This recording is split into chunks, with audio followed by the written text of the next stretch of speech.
Nouveau rebondissement dans l'affaire Brichel.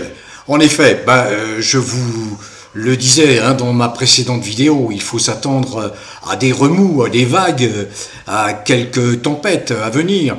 L'une est arrivée, c'est la plainte déposée contre Candace Owens, notre journaliste états-unienne, vous savez, qui a pris le relais pour informer le monde entier de ce qui se passe au sommet de l'État français, pour bien décrire la situation, expliquer que en réalité Brigitte Macron n'est pas ce qu'elle prétend être. Alors, j'expliquais dans ma précédente vidéo, j'en avais fait même le titre, que Jean-Michel Trogneux avait renoncé à ce pourvoi en cassation. Eh bien, non, apparemment, ça n'est plus le cas. Pourtant, le couple Macron avait expliqué à un journal britannique durant leur séjour, il y a quelques jours en Angleterre, qu'ils allaient effectivement se pourvoir en cassation. Et là, ensuite, François d'Angléan, qui est l'avocat de Natacha Ray, a donné cette information, selon laquelle seule Brigitte Macron allait se pourvoir en cassation et pas son frère. Eh bien, à nouveau changement de pied de la part du couple à l'Élysée. Apparemment, non, Jean-Michel Trogneux se pourvoit également en cassation. C'est à perdre son latin, perdre la boussole, on ne sait plus où on en est. Enfin, tout cela se traduit une grande fébrilité de la part et de Brigitte Macron et de Jean-Michel Trogneux, si tant est que l'un et l'autre ne fassent pas une seule et unique personne. C'est ce qu'un certain nombre d'enquêteurs, de journalistes, d'observateurs démontrent depuis 3 voire 4 ans.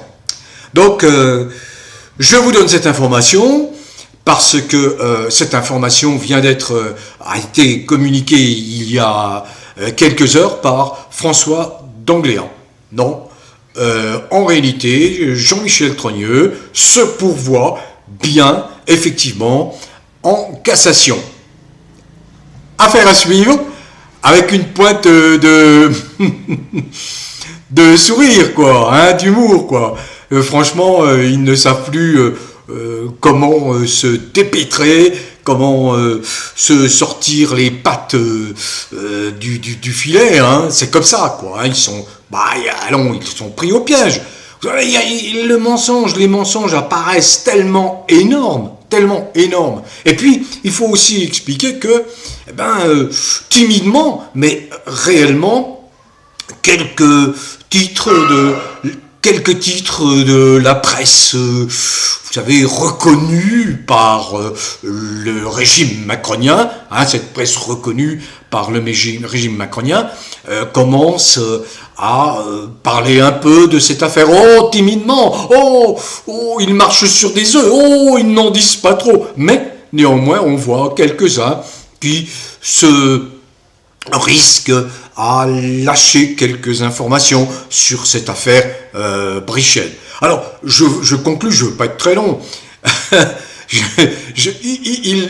Manifestement, ils sont en panique. Parce que, je reviens à Candace Owens. Candace Owens est aux États-Unis. Les États-Unis sont très soucieux de protéger la liberté d'expression, la liberté d'information. Ils ont un amendement à la Constitution qui le précise, qui le martèle pour ceux qui se risquent à vouloir museler la presse aux États-Unis.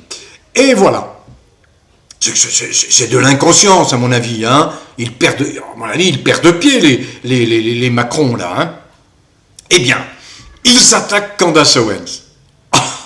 Candace Owens n'a eu de cesse d'inviter Brigitte Macron à répondre à toutes les questions qui posent question sur son identité, sur son parcours. Elle s'est vue opposer régulièrement une fin de non-recevoir et à la place, elle a reçu moult accusations de la part de Brigitte Macron, de Jean-Michel Trogneux. Mais bon, qui s'exprime en réalité, c'est toujours la même, le Brigitte Macron.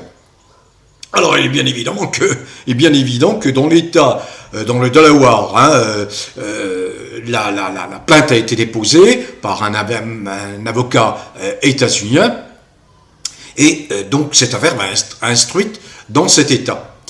Et le problème, c'est qu'on est aux États-Unis et que l'approche juridique n'est pas la même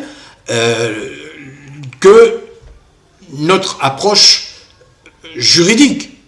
Le droit ne repasse pas sur les mêmes fondements. Bien. Donc, encore, et en plus, je précise que, je le reprécise, de toute façon, la liberté d'expression, la liberté de la presse est ultra protégée aux États-Unis. Ultra protégée. Ça n'est pas comme en France, avec ce régime macronien infâme, qui passe son temps à tenter de museler, d'intimider tous les journalistes libres. J'en sais quelque chose. Voyons. Donc, immédiatement, Candace Owens a expliqué, benoîtement, posément, à Madame Macron ou à Jean-Michel Trogneux, eh bien, puisque vous avez engagé une procédure, dans le cadre de cette procédure, je vais donc exiger que toutes les preuves soient apportées de la véritable personne que vous êtes, à commencer par des tests ADN. Et puis toutes les preuves vous seront réclamées. Voilà, on n'est pas loin du bout du dénouement, enfin du dénouement de cette affaire. Oui, allez, encore quelques semaines, voire quelques mois. Mais bon, voilà où on en est. Donc l'information que je vous donne, c'est qu'effectivement, se sont-ils rendus compte que en ne se présentant pas, en ne déposant pas un pourvoi devant la Cour de cassation, eh bien, Jean-Michel Trogneux avouait, enfin bref, Jean-Michel Trogneux était là, il n'est plus là, il devait effectivement donner des explications, il aurait été tôt ou tard tenu de donner des explications sur son désistement, sur sa défection.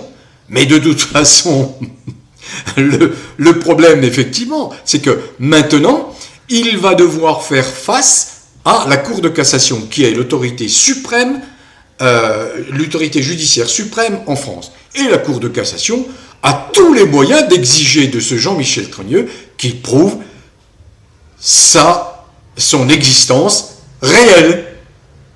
Voilà. Allez, bon vent à tous, prenez soin de vous et portez-vous bien.